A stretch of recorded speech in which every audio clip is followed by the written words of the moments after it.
Hey, what's going on, guys? The Bearded Baron here, bringing you guys another Phasmophobia video. Now, this video I wanted to discuss because a lot of people think that you need an exorbitant amount of money or you need all the items in order to be able to maximize your profits, maximize how much money that you're actually getting from each one of these matches. And that's just not necessarily true. So I decided to make a video about actually what all that you actually need in order to be able to maximize out your earnings from each one of these matches. So as you can see here, there's not a whole lot starting off, but this small section right here is all that you need in order to be able to do every single possible objective in Phasmophobia. Let me explain. So we have our identifiers here to help us to identify the ghost. Yes, we got our UV light, which is going to help us with fingerprints, footprints, salt to help us out with those footprints as well. Our big thing here is going to be our cameras. Now, the cameras, those are going to be by far your biggest money maker. If you're going to splurge on anything early on, I recommend bringing in cameras. And then we also have a smudge stick, a crucifix, and a candle. But let's take a look at the board. Okay, so we got to pick up EMF reader, get the ghost to walk through salt, and capture a photo of the ghost. So I'm going to play this just like I would normally. And we're going to grab a light, we're going to grab our EMF and a camera. So now this is on professional mode. Normally I would be running on nightmare mode when I do these kind of runs. But I wanted to bring it down to professional mode just so that way you guys could see, you know, relatively how much money that you can make. So the first things first is we're going to try to find the ghost room here. At the same time, I'm also looking for the bone. So I heard a door open. Right here, we can see that already. We're going to take a photo. Boom, we have an interaction. So that leads me to believe that it's not necessarily a fingerprint ghost, which is another reason why we bring in the salt. A lot of times getting those interactions is going to be way more difficult. You know, getting an interaction photo is a lot more difficult than getting a fingerprints photo because the fingerprints last for longer. But we're going to keep moving. We see the haunted mirror here. We don't even need to use it. Because we already know roughly where the ghost is at. Probably a foyer ghost. So I'm going to go down through the rest of the house. We're going to look for the bone. We're also going to shut any door. Anytime that the ghost touches a door of any kind, we are going to shut it just so that way we can make sure that what we are dealing with something. Ooh, we can get an early on ghost photo. That worked out really well for us. 3-star ghost photo right there. Off to a great start with this ghost. I'm going to be honest with you. Now, I'd like to save going down to the basement for last. That's just personal preference where I kind of pathway through these different maps. But we didn't even need to go down there yet. Is it up top? I don't see it up top. But now we got power. We can turn on some lights. Actually be able to see around where we need to go. See if the bone is somewhere around here. I'm not even caring right now what the ghost is doing. Because I want to go in, I want to snap that photo. And already 4 photos right there. Perfect photos, interaction, haunted mirror, ghost, and the bone. Off to a great start. Don't even have to go down to the basement. That's a whole section that we can just skip. Now, I am going to keep the light off in the foyer here because I'm going to come back in with a video camera and some dots and a ghost writing book.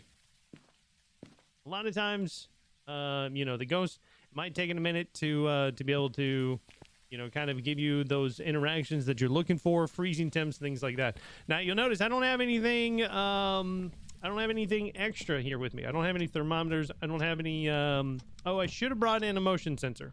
I will say that a motion sensor is also needed for these types of for that. Ooh. All right, so the ghost seems like the ghost has decided to move. Is now inside the boys' room. Perfect. So now we'll just we'll pick up our stuff here real quick. We'll move over into the boys' room. We'll take a look. We see anything? I do see I see dots in this room, and I also hear I heard a door just behind me. I'm starting to think maybe what we're dealing with is the twins. Turn this on and drop it. Again, we're gonna go over here. We're gonna check for that EMF read. I'm not catching anything on the EMF here, which is a little bit surprising. I'm not gonna lie. This room hasn't even been touched yet. We know that because the doors, you know, the doors have been shut. So that's been really good. Seems like it's still over here in this area. It might actually have just still been here. In this area. Touched the door again. Very active ghost. I know that we'll be able to get that one for an interaction photo as well. Boom. Perfect. So this is kind of just the baseline that I do when I go in and I run these maps, right? We're taking a look. We're adding in our evidence as we go, and we're making sure that we can take those 3-star photos whenever necessary. Now, I would say, again, we would need a motion sensor to be able to make sure we captured everything. But as you can see there, we do have orbs. We still need to get the ghost to walk through salt, so we can bring that with us as well. I'm also going to bring the ghost writing book into the foyer, and we're going to bring another camera. So we're going to go back over here. Drop this off. I'm going to drop this off like right here. This is the new spot that I want to set up at. I'm actually going to take this camera just so that way I don't confuse it. Throw that outside. And that way we don't even necessarily need it. We're going to turn off these lights just to be able to see. Better here. What I'm looking for here is I'm looking for orbs, to be honest. Because we had orbs before, it might actually still be in the boys' room. I'm hearing movement to my right. This game, a lot of times, I'm hearing that extra, footsteps here. This ghost is being a little bit tricky, but I'm not seeing ghost orbs anymore. Never mind. It's still definitely in that room. We're gonna put this back down here. Maybe I was wrong. Where are you? How old are you? Are you friendly? Okay. So we got spirit box as well. Mary, yokai, or an onryo. Interesting. Right. So we still need that last piece of evidence. And we're going to take in all of this stuff, move it back in here, since we definitely know that the ghost is in here now. And I like to keep that EMF on as well, just kind of in the general proximity of where the ghost room is. So that way, if for whatever reason, if the ghost does decide to touch something, then you can see it, and or you can at least hear it. So what else do we have left? The only thing that we actually have left now is to get it through walkthrough salt for us to get all of our objectives, which is really, really good for us. I don't even need to bring in I don't even need to use the smudge, which is really great. And it is very, very, very active. That's another a good photo. If we can act quickly enough, we should be able to get that one as well. We got another 3-star interaction photo. If you weren't getting interactions, like with this ghost here, and you weren't getting a whole lot of interactions, you weren't getting a whole lot of fingerprints, that's what the salt is for. Now, the only real exception to this is that, has this thing moved? Is when the ghost is like a wraith or a shade, for example, just because those can be absolutely horrible to go against. For as far as evidence collecting is concerned.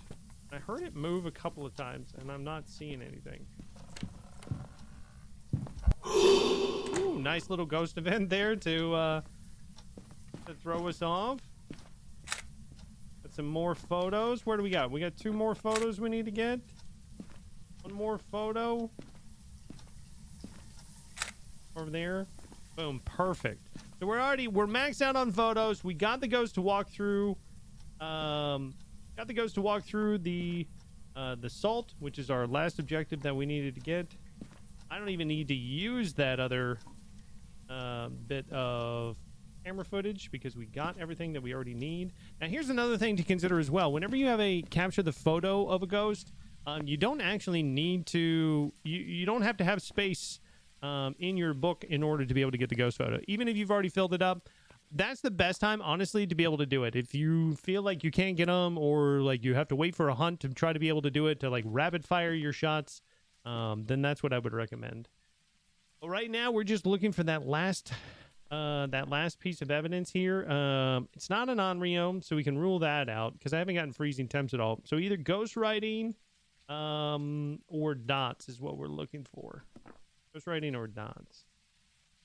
So again, I didn't bring in a whole lot. You know, you can see that the shelves are pretty empty.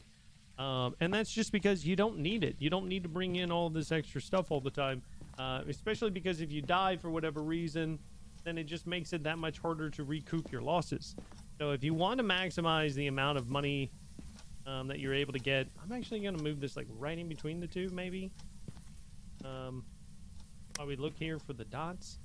But yeah, if you're trying to maximize out your profits, trying to get up a nice little bankroll so that way you can go on and you know, maybe impress your friends by having all that money and be able to drop all of that evidence, that's great. I hope in the future, I do hope that Phasmophobia sets it up to where we can set up specifically, you know, maybe like pre-made little things to where we can decide whether or not to you know, what items to bring in rather than just going through there manually selecting everything or just clicking all, because that can be a bit daunting after a while.